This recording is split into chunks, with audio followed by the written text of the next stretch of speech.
Bueno, otro de nuestros sábados de encuentro de lujo con Emanuel Bonforti. Vos sabés que, Emanuel, te iba a pedir que nos refrescaras un poco para los oyentes de Radiográfica FM 89.3 y la radio cooperativa y todos los que nos siguen por YouTube, que nos recuerdes un poquito tu formación. Vos sos licenciado y contame un poquito la materia que estás dando en la Universidad Nacional de Lanús. Hola, Roberto. Bueno, te cuento, yo soy recibido en la universidad, me recibí en la Universidad de Buenos Aires. Mi título de grado de sociólogo. Estoy realizando la maestría en la Universidad Nacional de San Martín. Y doy clases en la Universidad Nacional de Lanús desde el año 2012. Ahí tengo la suerte de ser adjunto en el Seminario de Pensamiento Nacional y Latinoamericano, con lo cual muchas de las cuestiones que conversamos semana a semana tienen que ver con mi construcción diaria de docente. Ah. En la UBA te recibiste de sociólogo.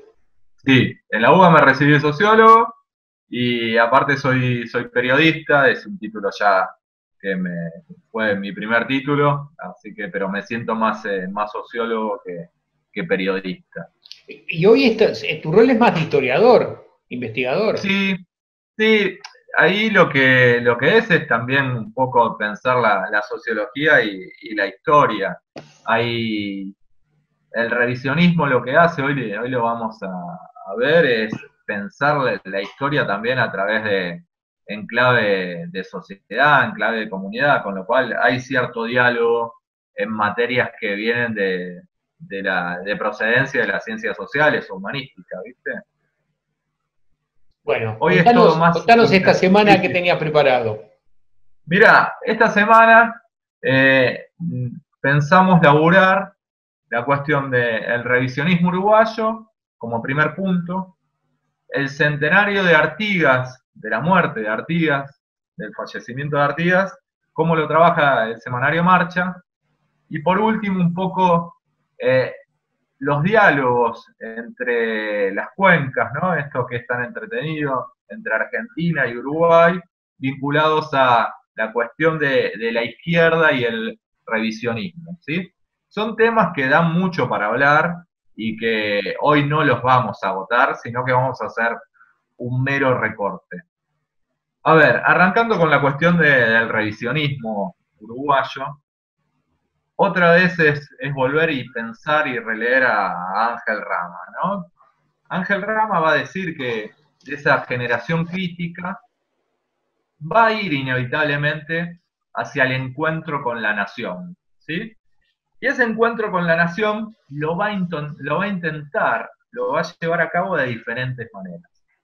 Una manera va a ser también desde abordarlo desde la cultura, ¿sí? Porque hasta ahora lo trabajamos únicamente desde la cuestión periodística, pero también desde la cultura y entre otras manifestaciones culturales en la que se encuentra esa generación, aparece la revista CIR, ¿sí? Una revista de la década del 40, 50. Hoy yo no me voy a detener en la revista CIR, pero es una forma donde esa generación se acerca a la nación a través de la cultura. Es una revista contemporánea Marcha, de tendencia literaria filosófica, dice Rama, y que va a tener un enfoque tradicionalista, ¿sí? Ahí pensar un enfoque tradicionalista ya es discutir un poco el aparato de la superestructura cultural del vallismo, un aparato vinculado, según los críticos, hacia una mirada más cosmopolita.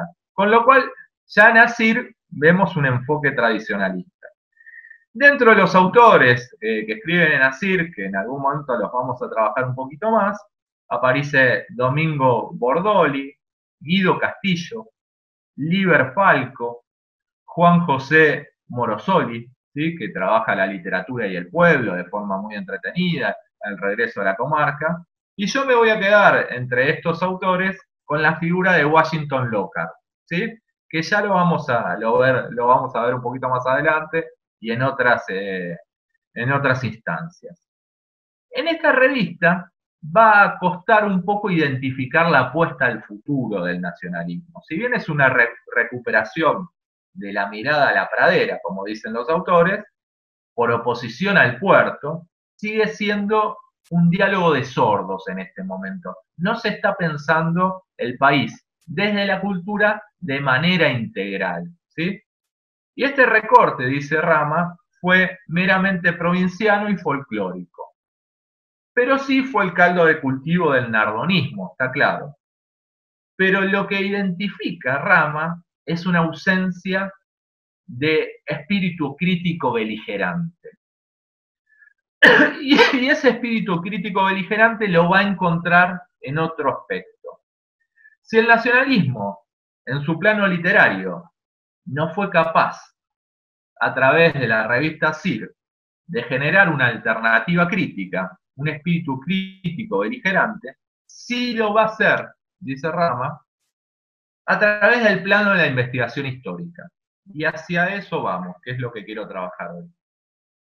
Y dentro de ese plano de la investigación histórica aparece como figura central de esta primera etapa, digo, vamos a ubicarnos en la década del 40, Juan Pibel Devoto. ¿Sí?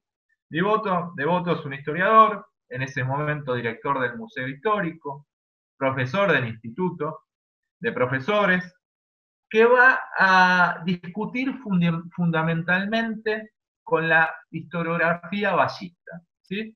Va a discutir fundamentalmente, esto lo vamos a ver, con Eduardo Acevedo y con Petit Muñoz.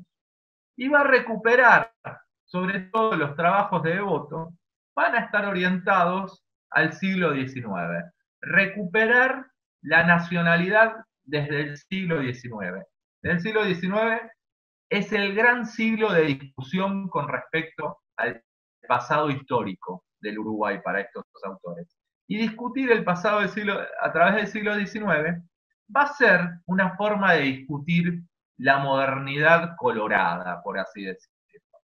Además de Devoto, podemos identificar hombres y mujeres como Alfredo Castellano, María Julia Ardao, Mateo Magariños. Muchos de estos van a escribir en marcha, ¿sí? Vamos a ver cómo va a existir algún diálogo entre autores argentinos, pero en Devoto todavía eso no existe. Sí vamos a ver un trabajo fuertemente de archivo por parte de Devoto. Eso hace que su metodología histórica sea muy profesional. Pero a medida que avanza esta generación, van a ir incorporando otras metodologías, otras concepciones. Y ahí un poco van a empezar a vincular la sociología con la historia, esta generación. Sociología e interpretaciones sociológicas, ¿sí? Y acá es innegable, y esto lo vimos la semana pasada, la presencia y la influencia de Jorge Abelardo Ramos dentro de los historiadores del revisionismo de la Cuenca del Plata. ¿Sí? Vamos a encontrar que otra promoción de intelectuales historiadores van a interpretar la historia y la sociología. Y entre ellos vamos a identificar a Washington Reyes Abadie, a Tabaré Melonio, a José Claudio Williman, a Oscar Bruchera, a Roberto Ares Pons. Muchos de estos escriben en el semanario Marcha. El semanario Marcha es una cuna también, es cita también de discusiones historiográficas. Y a medida que avanza la promoción y a medida que avanzan los años, es decir, la década del 50 ya, hay una necesidad de pensar la historia nacional en clave continental. ¿Sí? Esa concepción que tenía Pibel, aún de pensarla más desde la nacionalidad, desde la comarca, acá hay como un giro a pensarla en clave continental. Y otras cuestiones, me parece, de ese revisionismo, de ese primer revisionismo, es la nacionalización, el proceso de nacionalización de los hombres de izquierda, ¿sí? De hombres de procedencias, de tradición que vienen del marxismo, cómo van a estar influenciados por ese clima de ideas vinculado a la recuperación de la nacionalidad. Y entre estos hombres vamos a identificar la figura de Carlos Rama, un hombre que viene de la izquierda anarquista, dice Ángel Rama. Vivian Trías, que para mí es el hombre a identificar, digo, es un hombre que viene del Partido Socialista, un hombre que va a discutir los preceptos de Emilio Frugoni, la mirada histórica, la mirada de la comunidad de Emilio Frugoni. Dice Rama que Vivian Trías se encuentra influenciado por la figura de José María Rosa, que lo vimos la semana pasada. Yo acá me animo a discutirle de manera muy humilde a Rama, y me parece que la influencia, más allá de no mencionarlo abiertamente, está de la mano de Jorge Abelardo Ramos, ¿sí? Hay un análisis, una interpretación nacional sobre el trotskismo acá. Y por último, de estos hombres y mujeres de la izquierda que se nacionalizan a la hora de analizar la historia, aparece el equipo formado por Lucía Sala Tourón, Rodríguez y Nelson de la Torre.